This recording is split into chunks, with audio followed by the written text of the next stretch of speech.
Halo Sobat Fuma semua, selamat siang ya. Pada hari ini hari yang sangat istimewa bagi kita semua, Sobat Fuma semua, yaitu kita kedatangan seorang dosen ya, seorang dosen pengajar web atau programmer di sebuah universitas swasta di Kota Malang. Langsung saja kita sapa. Halo Pak Mudi, gimana kabarnya? Baik, baik, alhamdulillah ya. Ya, jadi ini adalah Pak Mudi, seorang dosen dan juga programmer ya di sebuah kampus swasta di Kota Malang. Sebenarnya sudah lama mengajar di kampus swasta tersebut. Oh, sudah lama, hampir 19 tahun ya. Saya mulai kuliah di sana dulu 2001. Kemudian lulusnya 2002. Selanjutnya langsung ada lowongan di sana untuk posisi asisten lab ya waktu itu. Saya mulai jadi asisten lab dari tahun 2002 sampai 2010. Nah, kemudian 2010 sampai Corona datang. Iya. Corona itu memang ya gimana ya, memberikan pelajaran bagi saya ya, bahwa itu sesuatu yang efek banget dalam hidup saya gitu ya. Nah, dari 2010 sampai 2020 itu saya sudah mengajar, istilahnya mengajar kelas di sana. Ada informatika, ada perkantoran, ada sekretaris dan lain sebagainya. Itu ya. Oke, itu saya mengajar di sana. Biasanya shift siang dulu. Gitu. Jadi paginya bisa ngobek. Bisa ngobek ya. Nyeper lah ya, nyeper gitu ya. Nyeper, bisa ngajar dan lain sebagainya. Saya bikin aplikasi juga di rumah sakit dulu ya, sebuah rumah sakit. Nah, kemudian Sebentar, Pak Mudi, mohon maaf saya potong ya. oh ya. Kampusnya bisa disebutkan? Kampusnya nggak apa-apa? Nggak apa-apa ya. Iya, nggak apa-apa disebutkan saja. Saya memang sangat berterima kasih pada kampus tersebut sehingga saya bisa mengajar dan bekerja di sana. Namanya Awareness Education Center Malang. Untuk D1-nya sekarang udah alhamdulillah punya S1 ITB Asia. Iya. Nah, saya juga kuliah di sana. Saya kuliah di sana. Kemudian ada S2 juga. S2 juga. Saya juga kuliah di sana. Jadi ilmunya bisa saya terapkan gitu ya untuk nanti membuat semacam kelas online juga. Jadi kelasnya bisa offline, bisa online ya. Iya. Kebetulan saya tuh suka mengajar itu, Mas. Kalau mengajar itu seperti rasanya enak gitu ya. Apalagi kalau anak-anak itu cerewetnya gimana gitu. Iya. Itu jadi asik gitu ya. Iya. Latihan punya anak banyak. Saya sebut mereka itu anak virtual lah. Anak virtual ya. Karena lihatnya dari internet saja. Iya, sekarang memang zamannya virtual. Ada abah online ya dan lain sebagainya ya itu ya. Iya. Nah, bagi teman-teman Sobat Fuma semua yang belum mengetahui kampus tersebut, Awareness Education Center, ini dia kampusnya.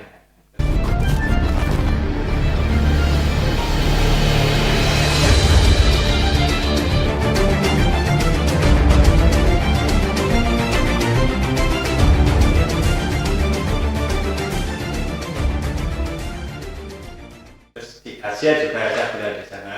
Iya. S2 juga di sana. S2 di sana. Mohon maaf, untuk jurusannya tetap ya di IT programmer juga. IT programmer. Saya suka gitu ya, kalau ada kode baru itu rasanya gatel ingin mempelajarinya. Gitu. Tangannya gatel ya. Beda kalau kita gatel duit ya. Kalau Pak Mudi ini gatelnya karena ini ya programmer. Codingnya ya. Untuk anak-anak itu. Terus kemudian kenapa kok memilih menjadi profesi sebuah dosen pengajar di sebuah kampus swasta ini? Kenapa kok memilih menjadi pengajar? Kenapa enggak mungkin di bisnis lain itu ya? Saya suka mengajar dan kebetulan sama Allah Subhanahu wa taala dikasih sifat sabar. Sabar orangnya. Jadi saya kayaknya kok cocok di pengajar saja gitu. Pengajar. Saya beranikan diri, ya upgrade diri lah untuk meningkatkan kemampuan mengajar. Kemudian kemarin juga punya pengalaman, ada bimbingan online gitu ya, sama kursusan online, namanya algoritmik, ya saya sebut saja. Gimana? Apa? Namanya algoritmik. Algoritmik. Algoritmik, Ya, silakan. algoritmik. Ya. Saya jadi pengajar. Ada sosial medianya. Ada. Nah, nanti bisa ini ya di sini. Itu pengalaman saya ngajar itu ya. Di algoritmik. Ternyata ada ya apa itu semacam online, kursusan untuk online itu. Nah, saya kok tertarik ya bagaimana kalau saya bikin sendiri saja gitu ya. Kursusannya bikin sendiri. Kursus online gitu. Oh, ternyata berbisnis juga di bidang edukasi. Iya. Karena itu akan sangat penting untuk masa depan anak-anak kita. Iya. 30 mungkin 2030 atau 2040 demografi sangat besar sekali di Betul Indonesia. memang. IT AI menjadi sebuah tantangan. Nah, motivasi saya di situ adalah menyiapkan anak-anak supaya nanti bisa cepat beradaptasi dengan teknologi gitu ya. Berarti sesuai dengan program pemerintah ke depan. Hilirisasi tidak ada berarti. Padahal hilirisasi digital tidak ada, adanya digitalisasi. Seperti itu. Jadi kemarin ya merintis untuk online gitu ya. Online. Itu seperti itu. Karena gimana ya? Saya punya pengalaman juga. Kalau suatu saat saya ikut orang terus nanti itu saudara. Betul. Dekat itu menyakitkan sekali. Menyakitkan ya. Belum lagi kena marah ini. Menyakitkan sekali ya. Jadi belajar dari situ. Akhirnya saya sepakat sama teman-teman untuk marilah kita mendirikan semacam bimbingan online. Bimbingan online. Bahasa Inggris sama coding untuk anak. Coding. Cakep. Anak SD apa SMP atau SMA apa ini Pak? SD, SMP, bahkan TK 1A bisa. Wah, berarti saya keren. Kurikulumnya harus tertata sedemikian rupa, cara pengajarannya harus sesuai dengan anak-anak. Anak-anak itu biar guru pemahamannya itu secara natural, nggak boleh dipaksa, saya begitu. Betul, iya. Yang mengikuti. Apalagi anak-anak SD, susah. Diajarin ini, mintanya itu, belum selesai ini, saya ikuti aja karena mereka curiousnya, keinginan tahunya sangat besar sekali. Gitu, itu permainan saya. Ada bahasa Inggris, tapi I cannot speak English. Inggris ya. Bahasa Inggrisnya SD. Untuk SD saja. Iya. Online juga. Berarti ini ngomong-ngomong Pak Mudi, berarti ini anak SD sudah dipelajari bikin web aplikasi ya? Iya, untuk game aja. Untuk game. Wah, cakep. SD sudah bisa bikin game. Waduh. Udah nanti kalau lomba tingkatnya sudah tingkat nasional, internasional nanti itu ya. Bisa dilombakan istilahnya ya. Kemarin di algoritma saya ngajar ada anak saya yang bagus lumayan itu kompetisi di internasional. Jadi coding yang nanti diikuti oleh mungkin teman-teman itu tidak harus karena itu jadi seorang programmer. Tidak harus. Tapi dengan ikutkan coding mereka akan terasa dengan sendirinya kemampuan berpikir kritisnya, analisa masalah. Kemudian masalahnya sudah tahu, kita menyusun penyelesaian masalahnya. Nanti terapannya banyak sekali, tidak harus jadi gamer. Bisa juga untuk marketing kayak Mas ini ya. Kalau coding pinter kan, lihat ini, gini dan harus begitu ya. Jadi tahu ya gitu ya. Jadi nanti penyelesaian masalahnya itu terstruktur. Kalau kita latih dari anak kecil, nanti ketika besar bahasa pemrograman semakin berkembang, tapi secara prinsip sama. Jadi kemampuan adaptasi anak akan lebih cepat. Nah, seperti itu. Saya tak minum dulu ya. Oke, monggo silakan. Wah, ini wah, ini sangat sangat sekali ini. Sehingga anak SD ya sudah diajarkan atau dikenalkan sebuah programmer atau coding ya. Coding ya. Wah, aduh ini anak kecil yang pengalaman saya ya, mereka nggak bisa ngetik, huruf belum tahu. Iya. Jadi kalau anak kecil itu ngeblok, ada gambar blok gini, kita nyusun. Suka main Lego. Main Lego ya. Nah, itu seperti itu, tapi secara digital. Iya. Nah, kemarin ada satu sekolahan. Iya. Saya itu pendekatannya lama, Kak. Lama. Kebiasaan manggil Kak. Iya. Jadi saya masuk ke situ coding itu sebagai eksternal. Ya, apa ekstrakurikuler? Ya, Ekstra. Iya. Akhirnya cuma 3 tahun. Pendekatannya lama. 3 tahun. Sama anak-anak ini. Iya, sama sekolahnya ini. Sekolahan. Akhirnya, kemarin dipercaya untuk menangani pendidikan IT-nya untuk SD, SMP, dan SMA. Pak, tolong bagian kurikulum nanti akan dimasukkan sebagai kurikulum yang wajib mereka ikuti gitu loh ya. Iya, Seperti pramuka itu wajib, Pak. Iya. Betul. Akhirnya coding dimasukkan juga. Coding dimasukkan Iya, juga. gitu. Nah ini Pak Mudi, apakah sebenarnya kan untuk mengajar anak-anak kecil itu kan, ya saya dulu pernah mengajar ya anak kecil, itu sangat susah sekali itu. Iya. Gimana untuk mengatur anak-anak itu supaya mungkin bisa kondusif, mengerti apa yang diajarkan oleh Pak Mudi? Itu gimana caranya? Anggapan kita. Iya. Anggapan kita terhadap anak itu. Oke. Ya, saya anggap anak sendiri. Oh gitu ya. Kalau ada anak kayak, oh hati-hati ya, oh ini kurang kesini, ambil yang ini. Gitu Pokoknya ya. harus sabar aja ya. Pokoknya harus sabar aja ya. Anggap anak. Susahnya kalau online. Oh online, ya online. Iya. Ngelusnya ngelus HP. Iya, seperti itu ya. Itu susah gitu ya. Iya. Online gitu ya, harus sabar ya itu. Dan anak bagaimana juga hasil akhirnya nanti yang menyiapkan anak-anaknya karena tidak gaptek gitu, kaget tuh. Iya. Perubahan internet kok begitu cepat. Iya. Gitu ya. Walaupun di internet itu juga banyak peluang. Banyak peluang. Peluangnya. Nanti bisa-bisa loh ya, anak-anak kita itu di rumah saja banyak uangnya. Iya. Ada Fiverr, ada Upwork. Betul. Nah, itu mereka kan bisa kerja di rumah. Betul. Internet apalagi kalau nanti murah. Iya, Ya, betul. kan? Sekarang rumah aja sudah ada wifi. Iya. Jadi kenapa kemarin online saja gimana? Hampir setiap rumah tangga punya wifi. Punya wifi Ya, sekarang sudah. Cuma marketing nggak bisa gitu. Ini masih harus banyak belajar gitu. Iya, ya nanti gampang nanti kita saling tukar ini ya, saling sharing-sharing. Nah, ini sebenarnya yang saya ini selanjutnya Pak Mudi untuk pembuatan web atau aplikasi itu apa sih step-stepnya yang paling susah untuk pembuatan ini aplikasi atau webnya itu? Keinginan dari pemesan itu. Ya, jadi kita kadang sering harus bertemu, memitingkan apa yang dibutuhkan oleh klien tersebut. Terus setelah itu yang kedua harus bisnisnya, bisnis flow ya gitu ya seperti itu. Kemudian yang ketiga kita minta aset-asetnya. Aset-aset berupa gambar, video, tulisan teks dan lain sebagainya. Kemudian yang berikutnya adalah menentukan apa itu bahasa pemrograman yang cocok. Bahasa pemrograman yang cocok. Cocok. Setelah itu kita ke hosting dan domain. Terus setelah diupload baru ada yang namanya maintenance. Maintenance itu berarti sampai apakah ada warranty atau garansi ke klien? Ada berapa tahun? Biasanya 3 bulan. Oh, 3 bulan. Saya kira 1 tahun. Oke. Iya. Jadi 3 bulan ya teman-teman sobat Fuma semua. 3 bulan.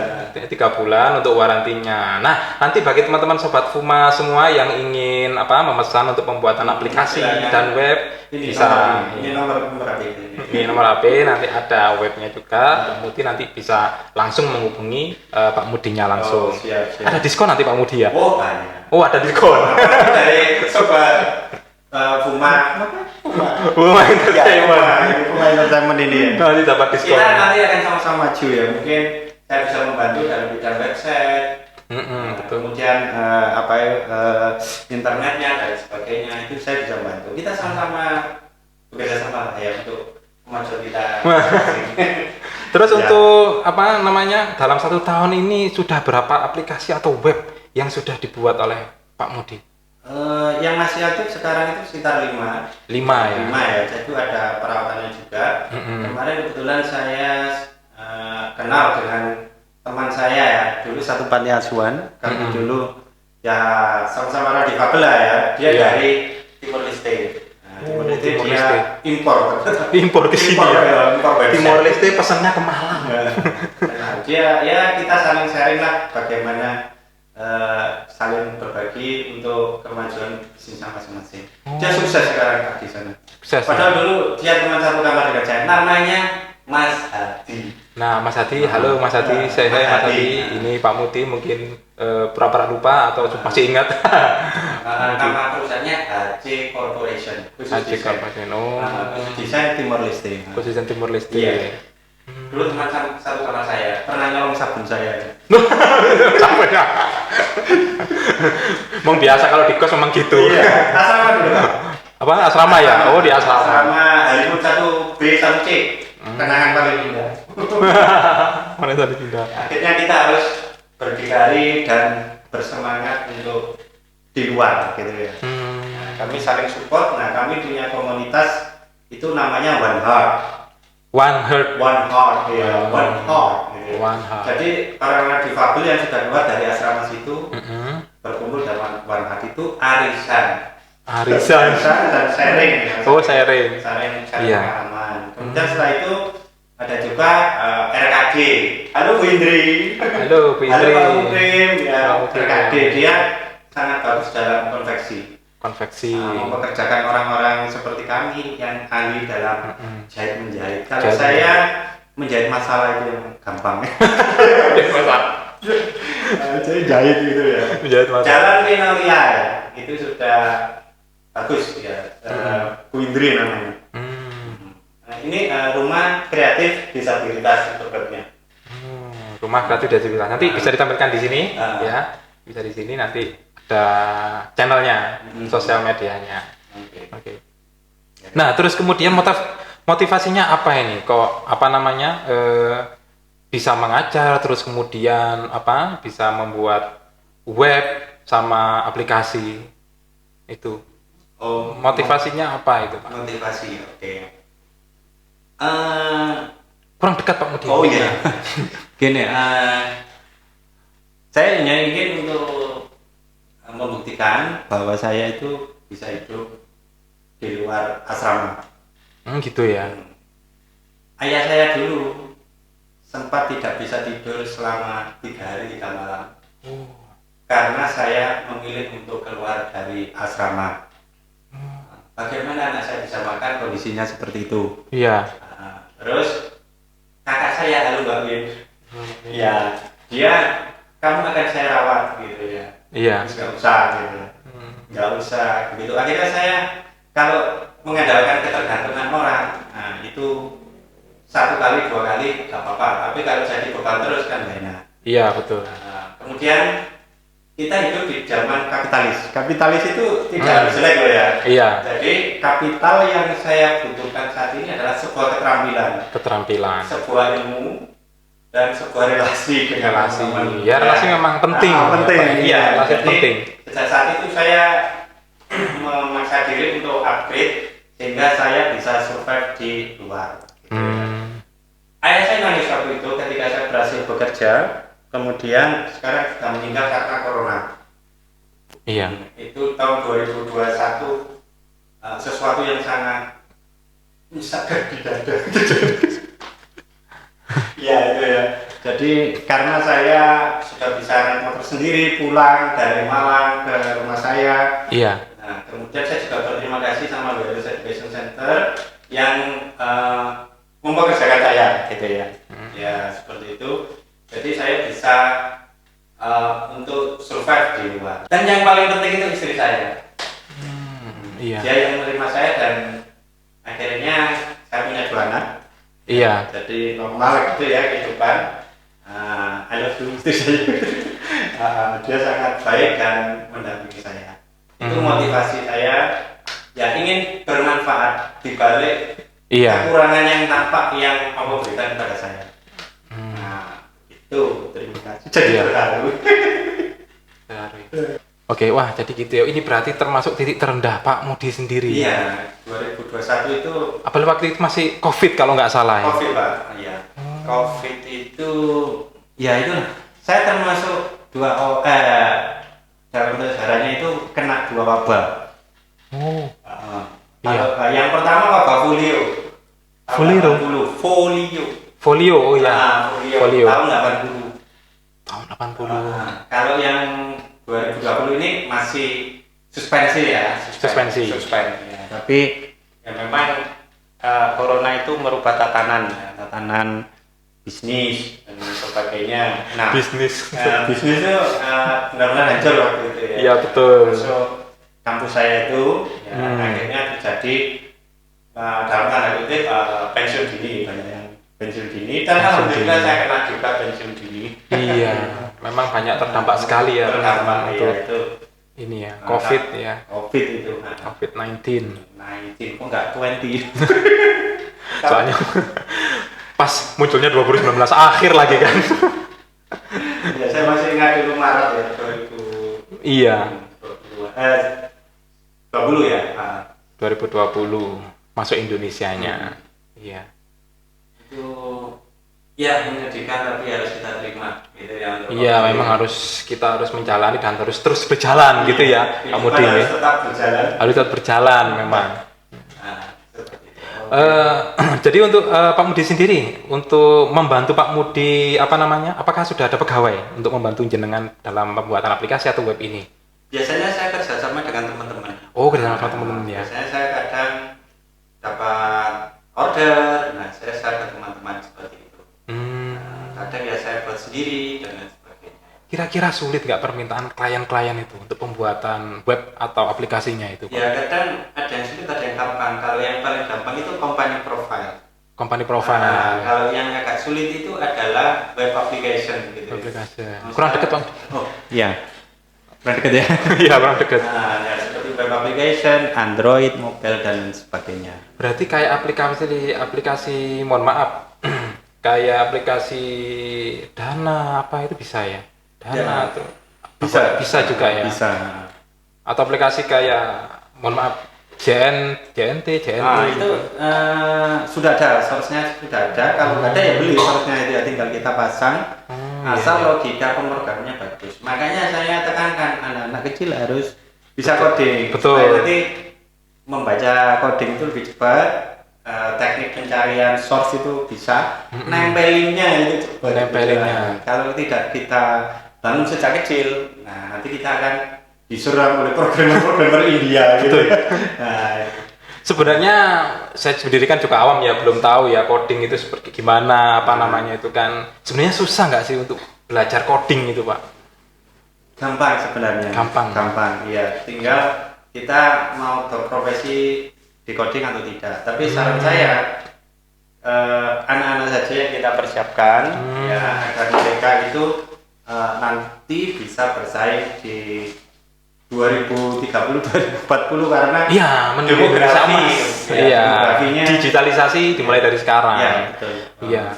Soalnya ada beberapa teman itu yang memang untuk pembuatan web aplikasi itu coding itu stepnya itu sampai 1 malam gitu, Pak, proses codingisasinya itu sampai semalam nggak tidur, emang susah banget gitu, Pak ya. Sekarang itu sudah banyak template sebenarnya. Template ya, Tinggal kita download saja, kita edit. Iya. Tapi sekali lagi kemampuan dasar programming harus bagus. Nah, kita sudah dibantu seperti namanya itu framework sehingga kita tidak perlu membuat dari awal. Wah. Nah ini Sobat Fuma, kalau ada yang sudah tahu dengan apa yang sudah dibicarakan sama Pak Mudi tadi, bisa komen di bawah ya, bisa komen di bawah ya. Nanti kita bisa sharing-sharing lagi. Ya, sebenarnya kalau sekarang belum pernah ini template saya silakan gitu seperti ini. Nah, biasanya itu ya. Jadi enak. Jadi enak sekali, Pak, tinggal nempelkan aja. Ibarat gambar sudah ada, tinggal kita pasang-pasang tempel aja. Ada namanya framework. Kalau zaman saya kuliah dulu enggak ada. Jadi berkembang terus ilmu informatika itu. Sekarang sudah keren sekali, data science, data apa gitu ya. Sebenarnya, maaf Pak Mudi, saya potong. Sebenarnya Pak Mudi itu menemukan hal seperti itu tadi, framework ya? Iya. Tahun berapa, Pak? Atau tahun kemarin atau framework itu beberapa tahun yang sudah berkembang itu 2016 sudah ada. Oh, 2016. Di cepat. Sekarang ada GitHub namanya ya, jadi sharing coding. Iya. Nah, itu bisa kita pakai untuk memenuhi keinginan klien. Tinggal kita edit sana, edit sini, copy and paste. Jadi nanti bisa gitu. Wah, jadi lebih mudah ya. Nah, Jadi itu. nggak usah begadang lagi teman-teman. Iya. Ya, langsung bisa mungkin hanya beberapa jam udah selesai gitu Iya, Pak ya. tinggal ya itu tadi dasarnya gitu. Dasarnya sudah ada, jadi tinggal Nah. diinikan aja. Nah, ini Pak Mudi selanjutnya harganya berapa ini kira-kira untuk pembuatan web atau aplikasi yang dibuat oleh Pak Mudi sendiri? Untuk online profile biasanya sasarannya saya 500 sampai 700 Ribu. Loh, tapi murah sekali. untuk hosting itu nanti ditanggung sendiri. Oh, hosting berapa kira-kira? Hosting sekitar 400. 400 ya. Ya paling enggak 1 juta lah Pak ya. Iya. Paling enggak 1 juta. Banyak Ya murah. template ya, banyak template-nya namanya itu WordPress, tapi itu Iya. bisa. Iya, betul. Betul. Ini juga pakai WordPress ya, deh. Nah, iya ini. Iya. Berapa dulu? 5 juta bukan? 500. Sangat murah Tapi sekali. iya, tapi hostingnya dijamin sendiri gitu ya. Oh. Jadi hanya jasanya. Hanya jasanya saja. Kalau aplikasi juga sama. Kalau aplikasi untuk web aplikasi itu sekitar 3 sampai 5. 3 sampai 5. Ada yang cloud kan sekarang sering cloud gitu ya. Mm-mm. Jadi umpamanya saya punya bisnis yang cabangnya banyak, Mm-mm. nah itu kita pakai hosting bisa. Nanti Mm. bisa memonitor atau desktop, nah itu pakai HP namanya Business Intelligence. Business Intelligence, BI ya. Main data semua sekarang. Ada data semua, betul. Nggak ada yang main dukun. Nah, itu saya mohon maaf ini Pak Mudi, saya potong. Jadi beberapa tahun lalu itu ada teman saya itu dari Gresik itu apa namanya, dia itu mau bikin usaha toko sabun. Iya. Nah, dia itu minta tolong saya buatkan apa namanya itu kayak software apa itu biasanya kak di Indomaret kan ada kan kayak mesinnya itu. Ya itu jadi kalau mau belanja terus habis itu bayar kita keluar berapa. Nah itu berapa Pak Mudi kalau bikin aplikasi seperti itu? Biasanya sekitar 1,5 sampai 2 juta. Kalau yang komplit itu sekitar 3 atau 5. Maksudnya ada laporan stok barang, ada neraca, ada akuntansinya. Iya. Ya, Gitu. murah ya? Murah sebenarnya. Murah sekali sebenarnya. Ya, saran saya sih di host aja di cloud namanya ya, di up ke server itu. Itu Tapi modelnya kayak apa? Web atau aplikasi sebenarnya? web application. Web application ya. Sekarang zamannya desktop sudah nggak laku. Oh. Dulu bapak yang punya ini tuh punya apa ya, laundry kayak nggak salah. Mau pesen dari desktop akhirnya nggak kepakai. Menggunakan web apa ya, web apa gitu. Nah karena zamannya cloud sekarang, jadi kita bisa memonitor bisnis kita dimanapun, yang transaksinya cepat gitu loh mas. Oke. Sebenarnya dalam maintenance atau pengelolaan itu sebenarnya lebih apa namanya, lebih ringan mana antara web atau aplikasinya Pak Mudi? Sebenarnya web, karena kita mengerjakannya itu dimanapun bisa. Nah, asal kita ada internetnya. Ada internetnya ya, laki-laki internetnya, digitalisasi. Iya. Kan zamannya digital. Iya. Iya. Oh, Kita harus ngikuti ya polanya gitu. polanya Nah, betul. Kebetulan kan internetnya murah. Murah. Kalau ada wifi di banyak di rumah-rumah, ya peluangnya tadi ya online. Nah, ternyata ada algoritma itu saya kira dari Indonesia, ternyata dari Rusia. Oh, Jadi dia semacam franchise. franchise. Iya. Yang orang kayak Indonesia. Jadi kayak lucu saja gitu. Cari klien di Indonesia, Iya. orang Indonesia bayar, Mm-mm. kita dibayarnya pakai dolar. Berapa gajinya? Gimana deh kan mereka Pak? Gajinya di algoritma berapa? Gajinya di algoritma berapa? Ayo Pak Mudi. Saya dulu pernah gaji itu $700. $700. Kalau Berapa? di- Berapa Mas Riko? Berapa itu Mas Riko? Dikonversi 15.400. Kalau 10.000 7 juta, ya sekitar 9 juta ya, Iya. hampir 10 juta ya Pak. Itu saya kadang ini saya apa ya, anak sendiri orang Indonesia suruh bayar mahal terus dikonversi. Waduh. Saya sangat termotivasi untuk online itu ya, bisnis Iya, online itu betul. Karena nangis juga ya lihat anak-anak yang saya ajar itu, Pak gak ada biayanya, terlalu mahal, saya nangis juga gitu loh. Iya. Kenapa saya nggak mendirikan aja yang lebih terjangkau lah kan, itu Betul. anak-anak sendiri gitu. Oh iya Pak, Seperti itu. mohon maaf ini saya potong. Biayanya kursus untuk anak-anak SMP sampai SMA berapa Pak kira-kira? Kalau untuk anak SD saya sih lihat kemampuan ekonomi anak tersebut, tapi rata-rata dan tidak terlalu mahal itu 30.000 per jam. 30.000 per jam. Kalau Sudah di belajar coding. iya. Kalau di situ yang pernah saya kerjain Iya. 90 per jam. 90 per jam. Kalau 30 kan sepertiga ya. Iya. Hitung-hitung nolong anak bangsa sendiri. Iya. Ya. Iya, iya, iya. Ya, alhamdulillah Termasuk kemarin- sangat murah ya? Iya, Pak, murah sekali. sangat murah sekali. Kalau kemarin tuh kayak ya itu mahal sekali. Iya. Mahal. Ya pamitan maaf Pak, saya tidak bisa mengikuti lagi karena biaya itu terlalu mahal. Itu rasa di hati itu gimana gitu. Kayak gimana? Nah itu akhirnya ya sharing sama teman yang punya ini nih, punya ini. Iya. Yang punya ini. Kok gak mendirikan sendiri aja sih Mas? Kan kita bisa nolong anak-anak dengan harga yang terjangkau. Oh. Apalagi kalau bisa diutang. Gimana ini?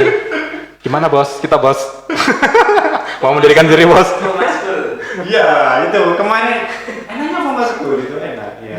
Karena Inggris itu penting Pak. Iya. Kemudian Inggris itu bisa kita coding itu bisa cari referensi. Betul. Coding pencarian dalam bahasa ini lebih mudah dipahami daripada menggunakan bahasa Indonesia. Iya. Kan banyak sekali istilah yang tidak bisa diindonesiakan untuk coding tersebut. Iya. Nah, seperti install, inbook, terus replacement. Iya, Jadi ya memang harus pintar bahasa Inggris ya Pak. iya betul. Jadi kalau nanti coding anak-anak online ini jalan, nah itu mereka akan mempunyai kemampuan itu. Nah, logikanya akan tertata, kemampuan search-nya akan tinggi, bahasa Inggrisnya akan bagus. Itu nggak bisa di set bahasa Indonesia nggak bisa Pak ya? Bahasa Inggris semua. Nah, malah membingungkan. Oh, malah membingungkan. Bahasa Indonesia ya. Umpamanya gini, go to, pergi ke. Pergi ke go to. Iya. Go Ya to, kan? pergi ke. Ulangan For. it, selama, untuk. Kan membingungkan.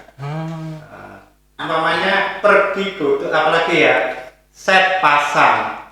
Set pasang. Nah, Iya. change ngerubah. Kan lebih enak change. While ya, while kan agak susah. Selamanya. Selamanya. Susah. Ini bahasa Inggris yang dasar-dasar teknis itu. Iya. Nggak proper ya bahasa Indonesia untuk jadi coding.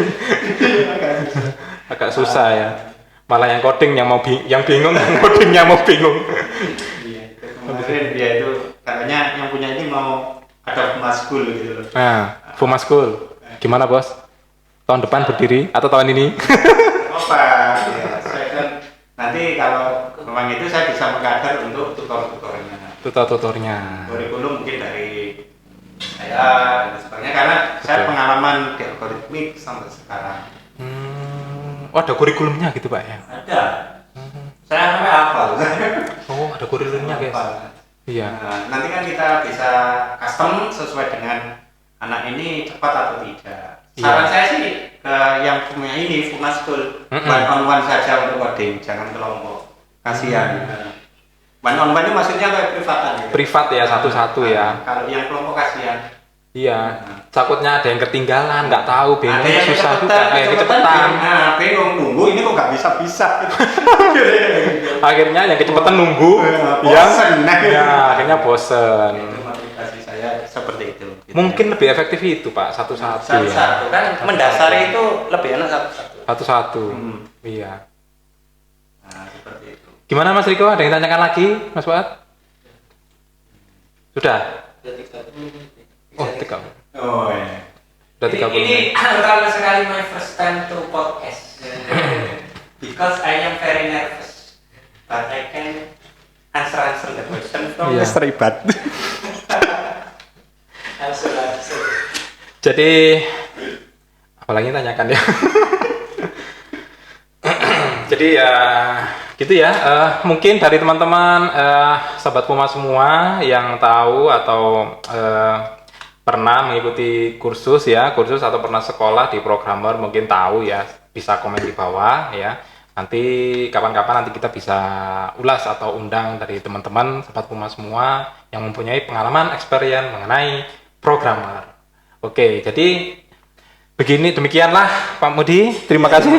Terima kasih banyak Podcast enak. sudah datang pada kesempatan hari ini, episode hari ini ya. Sehat selalu, semoga dimudahkan, dilancarkan rezekinya, keluarga semuanya sehat ya. Jadi sobat Fuma semua, silahkan ikuti tayangan-tayangan kita di channel Fuma Entertainment di bawah ini ya. Sehingga bermanfaat bagi teman-teman sobat Fuma semua. Saya akhiri, ambil baiknya, buang buruknya, dan wassalamualaikum warahmatullahi wabarakatuh and ciao.